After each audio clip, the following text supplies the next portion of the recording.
Hello everyone, my name is Aditya Shivhari. Hello everyone, कैसे हैं आप सब लोग। एंड आई होप सो आपकी सीयूटी की प्रिपरेशन बहुत अच्छी चल रही होगी। आप बहुत अच्छे से सबकी प्रिपेयर कर रहे होगे। अगर थोड़ा बहुत ट्रैक से अलग भी हो गया हो तो डिमोटिवेट मत होना। यहाँ पर आज ये वीडियो पोस्ट हो रही है, इसको अच्छे से देखो, सारे क्वेश्चंस को सॉल्व करो। और अगर ज़्यादा प्रैक्टिस करना है तो हमारे टेलीग्राम ग्रुप को ज्वाइन करो। वहाँ पर तुमको रेगुलरली बहुत सारी क्विजेज मिलती रहेंगी, ताकि वहाँ पर तुम्हारी प्रैक्टिस होती रहेगी। तो जो डिमोटिवेशन है वो थोड़ा हट जाएगा। ठीक है, तो बहुत बार ऐसा होता है क्योंकि 1 मंथ का टाइम बस है, आप डिमोटिवेट हो जाते हो, एकदम से रोज़ पढ़ाई नहीं कर पाते हो। अब क्योंकि एकदम से बोर्ड्स के बाद ये डायरेक्ट आया है तो यार थोड़ा सा मस्ती करने में लग गए होगे, थोड़ा ट्रैक चेंज हुआ होगा, थोड़ा फिर इधर उधर। बट यार डिमोटिवेट मत होना, मैं हूँ यहाँ पर। अगर कोई भी प्रॉब्लम आती है मुझे टेलीग्राम ग्रुप पे तुम पूछ सकते हो, इंस्टाग्राम पे डीएम कर सकते हो, यूट्यूब पे कमेंट कर सकते हो। ठीक है, तो यहाँ पर कोई दिक्कत नहीं जानी चाहिए। आज की वीडियो में क्या करने वाले हैं, आज की वीडियो में हम लोग जो हमारा कॉमर्शियल टॉक्स है वहाँ पर हमने आज nature and significance of management के मोस्ट एक्सपेक्टेड एमसीक्यूज़ को सॉल्व करने वाले हैं। ठीक है, तो यहाँ पर आज हम देखेंगे वो कौन से क्वेश्चंस हैं जो कि बहुत ज़्यादा इंपॉर्टेंट हैं। अगर आप तैयारी कर रहे हो तो इन क्वेश्चंस को सॉल्व करना बहुत ज़्यादा इंपॉर्टेंट है। तो चलो यार जल्दी से वीडियो को स्टार्ट करते हैं, इन सारे ये जो एमसीक्यूज़ हैं इनको सॉल्व करते हैं।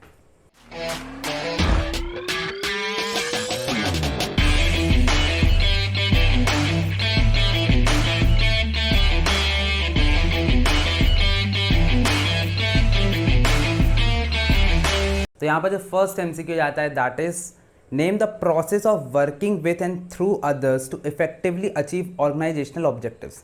तो यहाँ पर एक प्रोसेस के बारे में पूछा गया है of working with and through others, यानी कि जहाँ पर हम दूसरों के साथ काम कर रहे होते हैं इफेक्टिवली यानी कि ऑन टाइम काम कर रहे होते हैं, जिससे हम अचीव कर सकते हैं ऑर्गेनाइजेशनल ऑब्जेक्टिव्स, यानी कि जो ऑर्गेनाइजेशनल गोल होता है, by efficiently using limited resources. Efficiently का मतलब ये होता है कि कम से कम रिसोर्सेज में भाई हम जो है काम को कंप्लीट कर सकें इन अ चेंजिंग इन्वायरमेंट, यानी कि जो हमने बिजनेस इन्वायरमेंट पढ़ा था कि जो इन्वायरमेंट है वो बहुत ज़्यादा डायनेमिक होता है, चेंज होता रहता है। तो ये क्या है, तो भाई अगर तुमने पूरा चैप्टर में पढ़ा होगा तो यहाँ पर ये जो है, अगर मैं ऑप्शंस ना भी देखूँ तो मुझे समझ में आ रहा है ये मैनेजमेंट है। ठीक है, तो मैनेजमेंट इज़ अ प्रोसेस जहाँ पर हम दूसरे के साथ काम करते हैं, अचीव करते हैं ऑर्गेनाइजेशनल गोल को इफेक्टिवली और एफिशिएंटली। तो यहाँ पर जो मेरा करेक्ट आंसर आएगा that will be A, that is first का A, that will be management. आगे बढ़ते हैं। The objective of management which consistently creates economic values for various section of society is organisational objective, social objective, personal objective, both social and personal objectives. देखो जब भी मैं बात कर रहा होता हूँ एमसीक्यू सॉल्व करने की, आपको हर क्वेश्चन में एक वर्ड दिखेगा जो कि उस करेक्ट ऑप्शन बन जाएगा। क्योंकि देखो यार क्या होता है, जब आप अकाउंट सॉल्व कर रहे होते हो वहाँ पर क्या होता है, एक आपको क्वेश्चन सॉल्व करना है, फॉर्मूला लगाना है, जो आंसर आएगा वो कर दोगे। बीएसटी में क्या होता है, वर्ड से खेलना पड़ता है। एक वर्ड जो होता है वो पूरा मीनिंग चेंज कर सकता है। अब देखो यहाँ पर क्या हो रहा है, यहाँ पर इकोनॉमिक वैल्यू दी गई है, तो जैसे अपन इकोनॉमिक सोचते हैं ना, अपन को लगता है यार पैसे की बात हो रही है, ऑर्गेनाइजेशनल ऑब्जेक्टिव लगा दो, पर उसके आगे क्या लिखा है, for various section of society. तो जैसे ही सोसाइटी वर्ड आता है यहाँ पर, तो सोसाइटी वर्ड देखोगे तो यहाँ पर सोशल ऑब्जेक्टिव जो है वो यहाँ पर आ जाता है, यानी कि इसका आंसर क्या हो जाएगा, इसका आंसर होगा B, that is social objectives. Clear है बात, आगे बढ़ते हैं। Aarav has recently started a business to sell computers. यहाँ पर वो भैया बिजनेस उसने चालू किया है, कंप्यूटर सेल कर रहा है। ही hired shop in Nehru place in new Delhi. वाह, अपने दिल्ली की शॉप है, कोई दिक्कत नहीं, नेहरू प्लेस पर है। Where he assembles computers and various components. वहाँ पर वो असेंबल करता कंप्यूटर्स को, वेरियस कॉम्पोनेंट्स लेकर के आता है। Supplies them as per order. ठीक है, he performs a series of composite but separate function simultaneously. इसका मतलब क्या हुआ कि वो बहुत सारे फंक्शंस जो हैं, जो सीरीज ऑफ फंक्शंस होते हैं, बहुत सारे काम होते हैं भाई। किसी चीज़, अगर आप कुछ भी चीज़ को असेंबल कर रहे हो, पूरे पार्ट्स लेकर आओ, असेंबल करो, फिर उसको पैकिंग करो, सेल करो, ये सब करना पड़ता है। तो ये सब क्या कर रहा है, जो डिफरेंट फंक्शंस हैं इनको साइमल्टेनियसली कर रहा है, यानी कि एक जगह पर वो पैक हो रहा है, एक जगह पर वो असेंबल हो रहा है, एक जगह पर समझ लो उस पर कुछ और हो रहा है, मतलब समझ आ रहा है, उसकी बिलिंग हो रही है, उस पर मार्केटिंग चल रही है, पैकेजिंग, लेबलिंग सब हो रही है। ठीक है, तो एक साथ वो बहुत सारे काम कर रहा है, ये चीज़ जान लो। And ensures that computers are delivered as per time orders. वो क्या कर रहा है, टाइम पर सारे ऑर्डर्स दे रहा है। These functions are performed by all the managers at all times. सारे मैनेजर्स इसको सारे टाइम पर कर रहे हैं। The feature of management highlighted here is, management is a continuous process, हाँ हो सकता है। मैनेजमेंट इज परवेसिव, हो सकता है। Management is a dynamic function, management is a group activity. देखो यहाँ पर ध्यान से देखना, अपन नीचे से स्टार्ट करते। ग्रुप एक्टिविटी तो नहीं हो सकता। क्यों नहीं हो सकता? क्योंकि भाई ग्रुप एक्टिविटी यहाँ पर कोई बताया नहीं गया कि साथ में काम कर रहे तो अपन नहीं लेंगे। डायनामिक भी नहीं बताया गया कि भाई डायनामिक मतलब तो चेंज हो रहा था, यहाँ पर कोई चेंज के बारे में नहीं बताया गया, तो हम उसकी बात नहीं कर रहे हैं। मैनेजमेंट इज़ परवेसिव, हाँ मैनेजमेंट परवेसिव है, इसके बारे में हल्का हल्का बोला गया है। पर यहाँ पर देखो एक चीज़ आई है, एक लाइन आई है, these functions are perform by all managers at all times, यानी कि सारे टाइम पर वो काम हो रहा है। यानी कि इसका मतलब क्या हो गया कि जो मैनेजमेंट है that is a continuous process. समझ में आ रहा है? वो एक कंटिन्यूस प्रोसेस है, बार बार हो रही है, इसलिए इसका जो करेक्ट आंसर आएगा दैट विल बी ए। तो थर्ड का ए हो जाएगा। तो यहाँ पर मैं इसको मार्क कर देता हूँ। ठीक है, आगे बढ़ते हैं तो आ जाता है management is essential for the following organisation, big और स्मॉल, प्रॉफिट और नॉन प्रॉफिट, सर्विस और manufacture, D all of these. तो यार समझ में आ रहा होगा मैनेजमेंट परवेसिव है, इसका मतलब हो जाता है, देखो मैनेजमेंट होता है वो परवेसिव होता है, यहाँ पर दिया नहीं था मैंने बोल दिया। तो मैनेजमेंट परवेसिव होता है, इसका मतलब क्या? उसका यूनिवर्सल एप्लीकेशन होता है। यूनिवर्सल एप्लीकेशन होने का मतलब कोई भी ऑर्गेनाइजेशन आपको मैनेजमेंट करना ही पड़ेगा। आपकी खुद की लाइफ में आपको टाइम मैनेजमेंट करना पड़ता है, रिलेशनशिप से तो मैनेज करना पड़ता है, हर चीज़ मैनेज करना पड़ता है। ठीक है, तो यहाँ पर कुछ भी चीज़ हो हर जगह मैनेजमेंट लगेगा ही लगेगा, इसलिए यहाँ पर जो आंसर आएगा that will be all of these. तो फोर्थ का जो है वो डी ऑप्शन हो जाएगा। क्लियर है बात? आगे बढ़ते हैं। तो चलो यार आगे बढ़ते हैं। तो हमारा आ जाता है all the management practices are based on same set of principles, what distinguish a successful manager from a less successful one is the ability to put these principles into practice। बहुत सारा पढ़ दिया मैंने। तो जितनी भी मैनेजमेंट प्रैक्टिसेस होती हैं वो एक सेम सेट ऑफ प्रिंसिपल्स पर बेस्ड होती हैं। यानी कि यार कुछ प्रिंसिपल्स होते हैं हमारे मैनेजमेंट के कि भाई प्रिंसिपल्स ऑफ मैनेजमेंट पढ़ा अपन ने, तो बहुत सारे प्रिंसिपल्स होते हैं। ठीक है, उस पर जाएंगे नहीं, पर बहुत सारे प्रिंसिपल्स होते हैं मैनेजमेंट के जो कि डिस्टिंग्विश करते हैं एक सक्सेसफुल और एक लेस सक्सेसफुल के ऊपर। और वो चीज़ क्या होती है? The ability to put this principle into practice. यानी कि ये क्या बोलना चाह रहे हैं, दो तरीके के मैनेजर हैं, एक बहुत सक्सेसफुल एक लेस सक्सेसफुल है। इसमें सक्सेसफुल बंदा वो होगा जो कि इनको अच्छे से प्रैक्टिस में लेकर पाएगा, यानी कि इसको प्रैक्टिकल एप्लीकेशन कर पाएगा उन सेट ऑफ प्रिंसिपल्स का। तो इससे हमको कौन से मैनेजमेंट की जो है नेचर या फिर हाईलाइट हुआ है, कौन सा नेचर ऑफ मैनेजमेंट यहाँ पर हाईलाइट हो रहा है? Management as a science, management as an art, management as an profession, management is both science and art. देखो समझना बात को, यहाँ पर बोला गया है प्रैक्टिकल एप्लीकेशन। अगर आप अपनी बुक में ध्यान से अगर इस टॉपिक को पढ़ोगे तो प्रैक्टिकल एप्लीकेशन सबसे ज़्यादा बार बात की जाती है आर्ट्स के ऊपर। आर्ट्स का मतलब क्या होता है? आर्ट का मतलब होता है भाई म्यूज़िक हो गया, डांस हो गया, पेंटिंग हो गया। तो पेंटिंग जब भी आप कर रहे हो तो क्या आप एक दिन में सीख जाओगे? समझना बात को। साइंस को एक दिन में सीखा जा सकता है क्या? आपको बस जो दो केमिकल को मिला दो भाई बन जाएगा साइंस। समझ रहे हो? ग्रेविटी है, ग्रेविटी क्या सीखना अपन ने सीखी है? ग्रेविटी नहीं सीखी ना आर्ट्स में, लेकिन प्रैक्टिस लगती है। तो वहीं पर ये बताया गया है कि जैसे जैसे आप प्रैक्टिस करते जाओगे प्रैक्टिकल एप्लीकेशन करते जाओगे तो मैनेजमेंट आपका अच्छा होता जाएगा, आप एक अच्छे मैनेजर बन जाओगे। तो यहाँ पर जो है इसका सही आंसर हो जाएगा that will be management as an art. तो फिफ्थ का जो है बी ऑप्शन हो जाएगा। क्लियर है बात? आगे बढ़ते हैं। Now the next is which of the following statement best explains the management as an art. चलो इसी के ऊपर आ गया एक और क्वेश्चन कि मैनेजमेंट एज एन आर्ट को कौन सा स्टेटमेंट अच्छे से कर रहा है। Two managers deal with the same problem differently. दो मैनेजर जो हैं वो सेम प्रॉब्लम को अलग अलग तरीके से सॉल्व करते हैं। Second is management has drawn it's knowledge from other disciplines also. Management ने अपने नॉलेज ड्रॉ करे हैं कुछ और डिसिप्लिन से, यानी कि कहीं और से भी उसने अपनी नॉलेज को लिया हुआ है। मैनेजमेंट यानी कि सब जगह से बनकर मिला के बना है। No formal qualification is required for the appointment of manager in a company. ठीक है।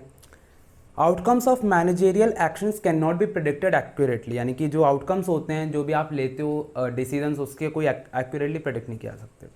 तो देखो आर्ट्स की अगर मैं बात करूँ, आर्ट्स का अगर अपन बेसिक मतलब भी देखें तो जिसमें प्रैक्टिकल एप्लीकेशन होता है, जिसमें भाई सब उसको कर रहे होते हैं। तो यहाँ पर जो लास्ट वाला ऑप्शन है वो तो बिल्कुल नहीं होगा कि outcome of managerial actions can not be predicted. तो इससे हम नहीं बोल सकते कि भाई मैनेजमेंट आर्ट है। सी वाला ऑप्शन भी मुझे नहीं लगा, क्योंकि मैनेजर बनने के लिए भाई आपको आजकल MBA करना पड़ता है। आजकल ऐसे थोड़ी ना मैनेजर बन जाती है, कोई भी अपॉइंटमेंट नहीं, कोई भी आपको क्वालिफिकेशन नहीं चाहिए, तो ये भी गलत हो गया। Management has drawn it's knowledge from other disciplines also, ठीक है, पर यहाँ पर जो मेन बात आती है वो हमें साबित कर रहा है ए पॉइंट। ए को ज़रा ध्यान से पढ़ो। Two managers deal with the same problems differently, यानी कि दो मैनेजर्स होते हो अलग अलग तरीके से एक ही प्रॉब्लम को सॉल्व कर रहे हैं। ये चीज़ आपके आर्ट वाले में दी हुई है। ठीक है, यहाँ पर क्या हो जाता है, देखो अगर मैं सिंगिंग करता हूँ, तुम सिंगिंग करते हो, अरिजीत सिंह भी सिंगिंग करता है, तीनों एक ही गाना गा रहे हैं पर अलग अलग तरीके से गाएंगे। अगर आपने देखा हो पहले के टाइम के कुछ गाने होते थे, अभी के टाइम के कुछ गाने हैं, तो पहले के टाइम के गानों को बर्बाद कर देते हैं आज के सिंगर्स। तो मतलब समझ में आ रहा है, वही स्लो रिवर्ब भी डाल दिए करते हैं, समझ में आ रहा है। तो ये सब चीज़ें लोफी मिक्स हो जाता है, तो ऐसे करके एक ही गाने को 10 तरीक़ों से भी आप गा सकते हो, तो वो 2 पर्सन जो हैं वैसे ही मैनेजमेंट को भी डिफरेंट तरीके से कर सकते हैं, ठीक है, सेम प्रॉब्लम को डिफरेंटली कर रहे हैं। ओके, तो इसका जो करेक्ट आंसर आएगा that will be A. Now the next is Bonny Limited is able to achieve the target production of 5000 units within the prescribed period. ठीक है, तो इसने 5000 यूनिट जो है प्रिस्क्राइब पीरियड में कर लिया, यानी कि ये क्या है, अभी इफेक्टिव है, इसने टाइम पर काम किया है। However, to achieve the target on time, additional 40,000 were paid as overtime wages to employees. Boni Limited is efficient but not effective, effective but not efficient, both effective and efficient, neither effective not efficient. देखो यार भाई, ध्यान से देखो ज़रा इसको। बोनी limited ने काम पर ख़त्म कर लिया, मतलब टाइम पर काम ख़त्म कर दिया। इसका मतलब क्या है कि भाई वो इफेक्टिव तो है, पर इसने क्या बोला कि इस काम को करने के लिए उसने 40,000 रुपये एक्स्ट्रा लगा, यानी कि वो एफिशिएंट नहीं है। एफिशिएंसी का मतलब क्या होता है भाई, लेस रिसोर्सेज में ज़्यादा काम करना, तो उसने लेस रिसोर्सेज में तो किया नहीं है। तो यहाँ पर मेरा करेक्ट आंसर क्या हो जाएगा, इफेक्टिव तो है बट नॉट एफिशिएंट, यानी कि 7th का बी आंसर हो जाएगा। क्लियर है बात, आगे बढ़। तो चलो यार बढ़ते हैं हमारे नेक्स्ट क्वेश्चन की तरफ। तो यहाँ पर आ जाता है कि the general manager of Uttaranchal wood put limited called a meeting of production manager and sales manager. इनने प्रोडक्शन और सेल्स मैनेजर दोनों की एक मीटिंग लेकर आए हैं अपनी कंपनी के, ठीक है। He explain to them that both of this department are the base of company success. अगर आपको सक्सेस चाहिए तो जो प्रोडक्शन और सेल्स डिपार्टमेंट है दोनों उसके लिए बहुत ज़्यादा मददगार हैं। Therefore it is necessary for both of them to work with coordination. सही बात है, दोनों को कोऑर्डिनेशन के साथ काम करना पड़ेगा। Also they were told what ever decision they were taking for their respective department would affect others. भाई वो कोई भी अगर डिसीजन ले रहे हैं तो वो दूसरे के डिपार्टमेंट को इफेक्ट करेगा। They must give its information to them immediately, यानी कि ये जो है अपनी जो इन्फॉर्मेशन है एक दूसरे को इमीडिएटली देते रहो। यानी कि अगर सेल्स डिपार्टमेंट में कोई चेंज हो रहा है तो वो प्रोडक्शन को देगा, प्रोडक्शन में कोई चेंज हो रहा है तो वो सेल्स डिपार्टमेंट को देगा। जैसे कि अगर कल तक 50 यूनिट बन रहे थे, आज 100 यूनिट बनने लगे, तो सेल्स वालों को बताना पड़ेगा कि भाई हमारे पास सप्लाई ज़्यादा हो गई है, आप क्या बोलते हैं इसका जो प्राइस है वो कर दो, या फिर डिमांड ज़्यादा हो गई तो प्राइस जो है वो उसको बढ़ा दो। तो ऐसे करके इनको कोऑर्डिनेशन करना पड़ेगा। They did the same. As a result of this, there never arose a situation in the company where the sales orders could not be compiled with because of the shortage of the goods. ठीक है, तो इनने बहुत अच्छे से काम किया जिसके कारण जो प्रोडक्शन था वो इतने अच्छे से हो रहा था, सेल्स इतने अच्छे से हो रही थी कि कभी भी शॉर्टेज नहीं आई गुड्स की। ठीक है, identify the characteristics of coordination in the paragraph given below. Coordination is a continuous process. Coordination ensures unity of action. Coordination is a deliberate function. Coordination is an all pervasive action. अगर pervasive होता, नीचे से चलता, अगर pervasive होता तो यहाँ पर ये हमको डायरेक्टली बोल देते कि भाई परवेसिव है, इसका मतलब क्या है कि वो हर जगह पर यूज़ हो रहा, पर ऐसा कुछ इनने बोला नहीं। डेलिबरेट फंक्शन, यानी कि डेलिबरेट का मतलब तुम लोग जानते होगे कि भाई करना पड़ रहा है, तो ऐसा कुछ तो यहाँ पर बताया नहीं गया, तो ये ऑप्शन भी नहीं हो पाएगा। Coordination ensures unity of action. अब आप बोल सकते हो यूनिटी ऑफ एक्शन यानी कि प्रोडक्शन और सेल्स डिपार्टमेंट साथ में काम कर रहे हैं, तो बताया गया। पर यूनिटी ऑफ एक्शन इंडिविजुअल पे ज़्यादा फोकस करता है कि अगर एक इंडिविजुअल है वो ग्रुप एफर्ट्स में लेकर जा रहा है तो यूनिटी ऑफ एक्शन जाएगा। तो उसका सही आंसर मेरे हिसाब से होना चाहिए coordination is a continuous process, क्योंकि यहाँ पर जो कोऑर्डिनेशन है वो कंटिन्यूसली यूज़ हो रही है। देखो अगर आप ध्यान से देखोगे उसने क्या बोला कि जैसे कुछ भी हो, कोई भी इन्फॉर्मेशन आए, आप एक दूसरे को डायरेक्टली बताते जाओ। देखो यहाँ पर ऊपर कहीं बोला था इनने, they must give its information to them immediately, यानी कि आप इमीडिएटली क्या करो, कोऑर्डिनेट करो उस चीज़ को। अगर आपके अंदर कोई चेंज आ रहा है आप तुरंत उसको कोऑर्डिनेट करो कि भाई ऐसा ऐसे बात है। तो ये क्या हो गया, कोऑर्डिनेशन का एक फंक्शन हो गया कि भाई कंटिन्यूस प्रोसेस होती है। क्लियर है बात, आगे बढ़ते हैं। तो चलो यार आगे बढ़ते हैं हमारे नेक्स्ट क्वेश्चन की तरफ। तो यहाँ पर बोला गया है the words cooperation and coordination are. तो यहाँ पर 4 ऑप्शन दिए गए हैं कि जो कॉपरेशन और कोऑर्डिनेशन है क्या वो अपोजिट है, क्या वो सिनोनिम है, क्या वो कॉम्प्लीमेंट्री, क्या वो ऑल ऑफ दीज। मैं सबसे पहले डी ऑप्शन को देखता हूँ। देखो डी ऑप्शन तो हो ही नहीं सकता, क्योंकि या तो अपोजिट है या तो सिनोनिम होगा, ऐसा तो नहीं सब कुछ हो जाएगा। तो ऑल ऑफ दीज तो नहीं होगा। अपोजिट भी नहीं हो सकता, क्योंकि कॉपरेशन का मतलब क्या होता है, कॉपरेशन का मतलब कॉपरेट करके काम कर रहे हैं, मैं और तुम्हें कॉपरेट कर रहे हैं, काम कर रहे हैं, तुम मेरी सुन रहे हो मैं तुम्हारा सुन रहा हूँ। कोऑर्डिनेशन का मतलब भी ऐसे ही कुछ होता है कि कोऑर्डिनेशन जो होता है उसका मतलब है कि आप भाई जो प्रोडक्शन और सेल्स डिपार्टमेंट है वो मिलकर के काम कर रहा है, एक सिंक्रोनाइजेशन लेकर के आ रहे हैं। तो यहाँ पर मुझे लगता है कि इसका जो आंसर करेक्ट होना चाहिए दैट विल बी सिनोनिम, क्योंकि सिनोनिम का मतलब क्या होता है, पर्यायवाची। तो ये जो पर्यायवाची टाइप के लग रहे हैं भाई मेरे को, ये जो लग रहे हैं इनका मीनिंग जो है वो सेम जा रहा है, तो मैं इसको बोलूँगा भाई सिनोनिम है। इस पर कुछ लोग मुझे बोल रहे हैं कि कॉम्प्लीमेंट्री हो सकता है, ठीक है, टेलीग्राम ग्रुप पर। तो आप एक बार कॉमेंट सेक्शन में ज़रूर बताना क्या आपको कौन सा ऑप्शन लगता है, बी लगता है या सी लगता है। ठीक है, आगे बढ़ते हैं। तो अब हमारा नेक्स्ट क्वेश्चन आ जाता है, mister top the managing director of A limited appointed production manager mister produce who was assisted by mister उस्ताद। तो मिस्टर उस्ताद जो था उसने क्या है, वो असिस्ट कर रहा था मिस्टर प्रोड्यूस को, यानी कि अगर मैं मिस्टर प्रोड्यूस हूँ तो मेरे को एक मिस्टर उस्ताद नाम का बंदा है, वो असिस्टेंट है, वो मेरा असिस्टेंट है, ठीक है। तो यहाँ पर उल्टा मत करना। Who was to take care of ensuring the proper and safe working of workers. तो भाई ये वर्कर्स को संभालता है, तो जो मिस्टर उस्ताद है वो सारे वर्कर्स को देखता है कि उनको कोई दिक्कत तो नहीं हो रही है। Where will mister Ustad will be placed in management hierarchy. तो भाई यहाँ पर समझो कि यहाँ पर मिस्टर उस्ताद जो है वो वर्कर्स के साथ डील कर रहा है।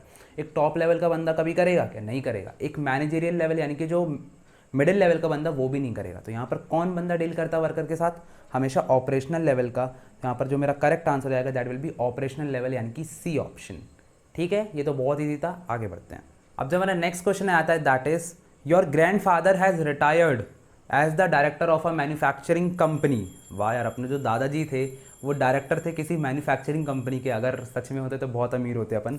Eight what level of management was he working, वो कौन से मैनेजमेंट लेवल पे वर्क कर रहे हैं। तो भाई सिंपल सी बात है, डायरेक्टर है बंदा। अगर तुम्हें स्कूल का डायरेक्टर होता सबसे ज़्यादा अमीर है बंदा, सबसे ज़्यादा अमीर होगा तो ऑफकोर्स सी बात है टॉप लेवल पर होगा। तो यहाँ पर मैंने ऑप्शंस भी नहीं देखे और मेरे को समझ में आ गया भाई टॉप लेवल का बंदा होगा तभी तो डायरेक्टर है, ठीक है, मैनेजिंग डायरेक्टर है, ठीक है। तो यहाँ पर जो ए ऑप्शन है वो करेक्ट हो जाएगा। ईजी था, अच्छी बात है। नेक्स्ट क्वेश्चन आता है डैश यूनिफाइज अनरिलेटेड और diverse interest into purposeful activity. यानी कि एक बहुत ज़्यादा अलग टाइप के लोग हैं, एक अलग टाइप की एक्टिविटी है, यानी कि अनरिलेटेड और डाइवर्स इंटरेस्ट है। यानी कि अगर फॉर एग्जांपल मैं क्रिकेट खेलना चाहता हूँ, तुम फुटबॉल खेलना चाहते हो, पर हमको कोई बोल दे कि नहीं यार कुछ ऐसा गेम बना दे कि मैं भी क्रिकेट खेल पा रहा हूँ, तुम भी फुटबॉल खेल पा रहे हो। ऐसा हमने किया है वैसे, एक सिंगल ग्राउंड होता था, उस पर दोनों लोग खेलते थे, तो एक ग्रुप जो है वो फुटबॉल भी चल रहा है, क्रिकेट भी चल रहा है। तो ये क्या होगा, समझना बात को। प्लानिंग तो हो नहीं सकता, प्लानिंग का मतलब प्लान करना है, यहाँ पर प्लानिंग की बात नहीं की जा रही। कंट्रोलिंग का मतलब होता है पास्ट डेटा को और इस डेटा को कंपेयर करना, एक्चुअल डेटा को, और फिर निकालना कि भाई हमने कितना कुछ लॉस हुआ कि प्रॉफिट हुआ, तो वो भी नहीं हो रहा है। ऑर्गेनाइजिंग का मतलब होता है सारी चीज़ को ऑर्गेनाइज करके रखना, यहाँ पर ऑर्गेनाइजेशन की बात नहीं हो रही। लास्ट बचता है कोऑर्डिनेशन। अगर आपको एक सिंगल ग्राउंड है, वहाँ पर फुटबॉल भी खेलना, हॉकी भी खेलना है, क्रिकेट भी खेलना है, तो आपको कोऑर्डिनेशन करना पड़ेगा, सारे अलग अलग डिपार्टमेंट्स को कोऑर्डिनेट करना पड़ेगा। इसका मतलब क्या हो जाता है भैया, सिंपल सा, इसका डी ऑप्शन हो जाएगा। क्लियर है बात, आगे बढ़ते हैं। Now the next is 13th question. Assertion दिया गया है और रीजनिंग वाले क्वेश्चन तो ये मैं हमेशा डालता हूँ अपनी जो शीट होती है। अगर आपको शीट चाहिए तो भाई हमारे टेलीग्राम ग्रुप पर ही अवेलेबल है, उसको जाके देख लेना प्लीज़। तो टेलीग्राम पर आपको सारी शीट्स मिल जाएंगी, पिन करके रखिए वहाँ पे, ठीक है। तो यहाँ पर आता है असर्शन में आ जाता है successful organisation need not follow a deliberate process called management. जो सक्सेसफुल ऑर्गेनाइजेशन होते हैं उनको कोई भी ज़रूरत नहीं है, ज़रूरी नहीं है कि वो एक डेलिबरेट प्रोसेस जिसको मैनेजमेंट बोलते हैं उसको फॉलो ही करें टू अचीव इट्स गोल्स। यानी कि इसमें सिंपल बोला गया है कि जो सक्सेसफुल ऑर्गेनाइजेशन है उनको ज़रूरी नहीं है कि भाई फॉलो करना पड़े अपने गोल्स को अचीव करने के लिए मैनेजमेंट को।